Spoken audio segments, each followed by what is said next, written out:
E olha, gente, na nossa coluna sobre educação aqui no Manhã Band News, a gente vai debater os desafios e as oportunidades de melhoria para o Brasil, sobretudo no ano que será votado pelo Senado o novo Plano Nacional de Educação. E um dos temas é o combate à violência dentro das escolas e a construção de políticas públicas eficazes para enfrentar este problema. Para falar sobre esse assunto, a gente recebe a presidente da Associação de Olho no Material Escolar, a Letícia Jacinto. Letícia, seja bem-vinda mais uma vez. E, é claro, um bom dia para você, uma excelente quinta-feira. Bom dia, Cássio. Muito bom dia para todos vocês, nossos assinantes e todos que acompanham o programa. Desejo também um feliz ano novo a todos. Pois é, hoje o que traz aqui, né, falar sobre esse combate à violência nas escolas, e a gente sabe o tanto que é importante ser debatido e enfrentado por meio de políticas públicas bem eficientes. A gente tem falado aí ao longo dos nossos programas sobre o texto do Plano Nacional de Educação, que você bem citou, e que agora segue para o Senado. Então, ele traz um avanço importante aí, Cássio, a inserir uma meta voltada ao combate à violência nas escolas. Essa é a primeira vez que o Estado brasileiro precisa se comprometer com o combate à violência dentro do Plano Nacional de Educação. Então, esse movimento foi fruto de muito trabalho conjunto entre parlamentares, sociedade civil, e nós seguimos aqui muito atentos para acompanhar essa discussão no Senado. Eu tenho dito com frequência a estudantes, professores e também empresários que a educação e paz, eles caminham juntos. Então, é um grande prazer estar aqui com vocês. Ô, Letícia, inclusive você tocou num ponto importante, né? É um debate que merece uma atenção especial, não só das autoridades, mas também de toda, podemos dizer assim, de todas as políticas públicas para todo mundo abraçar as nossas escolas. É um assunto também que precisa ser discutido de forma urgente. E quando falamos em violência nas escolas, hoje, na sua visão, qual é o retrato real desse problema em números? Eu acompanho esses dados, Cássio, muito de perto aqui, junto com especialistas e também a Associação de Olho no Material Escolar, e esses números mais recentes são realmente alarmantes. Na hora que a gente pega, né, o Atlas da Violência de 2024, que foi elaborado pelo Instituto de Pesquisa Econômica Aplicada, em parceria com o Fórum Brasileiro de Segurança Pública, ele mostra que mais de 11% dos estudantes no Brasil deixaram de ir à escola por se sentirem inseguros. Esse percentual praticamente dobrou em relação a 2009, e o que nos dá a dimensão da gravidade desse problema, né? Esse diagnóstico é aprofundado também pelos dados do SAEB 2024. Então, o Sistema de Avaliação da Educação Básica, o SAEB, ele traz, né, que para você ter uma ideia aqui, 18% dos diretores das redes estaduais, que é onde é oferecido o ensino médio, eles retratam a ocorrência de tráfico de drogas dentro das escolas. Além disso, 23% informaram a presença de alunos frequentando as aulas sob efeito de drogas ilícitas. 14% sobre efeito de bebida alcoólica. E outro dado extremamente preocupante é que 18% dos diretores registraram casos de estudantes portando armas, como faca, canivete, até revólver. Esse levantamento também revela que mais de 80% desses diretores retrataram ameaças ou ofensas verbais no ambiente escolar, o que evidencia um clima bastante de tensão dentro dessas escolas. Então, diante desse cenário, é evidente que existe um desafio amplo de segurança pública no país, mas também fica muito claro que não há aprendizagem possível se a gente não tem um ambiente escolar minimamente seguro. Então, por isso é tão importante que esse Plano Nacional de Educação ele traga as metas mais explícitas de combate à violência nas escolas. E como o texto está seguindo para o Senado, é fundamental que todos acompanhem de perto essa discussão, né? Não é responsabilidade isolada da educação. Ela envolve sociedade civil organizada, ela envolve parlamentares, empresários, poder executivo, legislativo e judiciário também. Então, essa mudança dessa realidade é condição básica para a melhoria da educação e para a aprendizagem que a gente tanto fala aqui. E Letícia, por que é tão importante, né, que o combate à violência à escola seja tratado como uma meta central no Plano Nacional de Educação? Inclusive, o texto agora segue para discussão no Senado. Cássio, isso é muito importante estar ali, porque nós estamos falando de educação e o que o plano traz? Ele traz quais são os objetivos que a gente vai ter que traçar, quais são as metas que a gente vai perseguir para que a gente tenha uma boa aprendizagem, para que o aluno aprenda. É o maior objetivo, eu acho, desse plano. Em 10 anos, a gente tem aí várias metas de alfabetização, de formação de professores e de todos os temas ali principais educacionais, que a gente melhore nos exames internacionais, nos exames nacionais em relação à aprendizagem.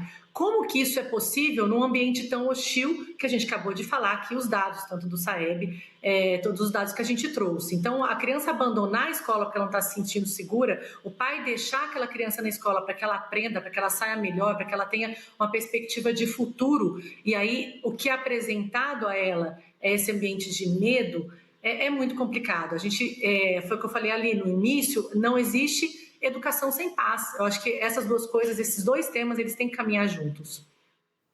E Letícia, há também, né, um crescimento grande em relação ao bullying, ou pelo menos cyberbullying, né, dentro do ambiente escolar e digital.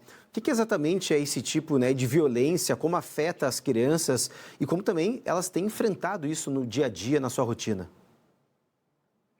O avanço do cyberbullying, né, que é o bullying praticado aí no ambiente digital, ele agrava realmente de forma significativa o cenário geral da violência enfrentada por esses jovens.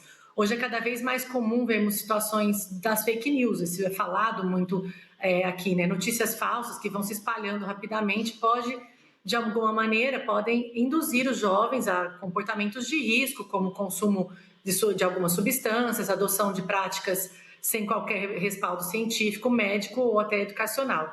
Então, além disso, né, o ambiente é marcado por ameaças, montagens falsas, discursos de ódio, perseguição, que atingem muitas vezes essas crianças e adolescentes de maneira contínua. Esses conteúdos circulam aí associados a temas políticos, religiosos, étnicos, sociais, para quais essas crianças ainda não têm uma certa maturidade ou discernimento suficiente para poder abordar. E esse impacto emocional, ele é real, ele pode estimular medo, ansiedade, isolamento e até atitudes violenta. Então, é um desafio que envolve, sim, núcleos familiares, mas existe um papel muito ativo da escola. É fundamental oferecer esse letramento digital, ensinando as crianças e adolescentes a interpretar os conteúdos, a identificar notícias falsas e se proteger também nesse ambiente digital. O Brasil já apresenta alguns avanços nessa área, como iniciativas voltadas ao letramento midiático, mas especialmente no setor privado. Esse conhecimento precisa ainda ser universalizado e chegar a todas as escolas, como parte integrante da formação dos estudantes e também dos professores. E Letícia, também tem se falado muito, né, sobre a proibição do uso do aparelho celular dentro das escolas, né? Um ano depois dessa medida, é possível dizer que ela trouxe algum benefício real para os estudantes? Essa é uma pergunta que eu tenho recebido com bastante frequência, Cássio. Quando essa iniciativa surgiu, ela me pareceu bastante positiva, porque ela abriu uma oportunidade ali importante para que as crianças retornassem à socialização, começaram a conversar mais ali, né, no intervalo e participar de brincadeiras, principalmente assim, ter mais foco na sala de aula, no conteúdo apresentado por esse professor e no processo de aprendizagem.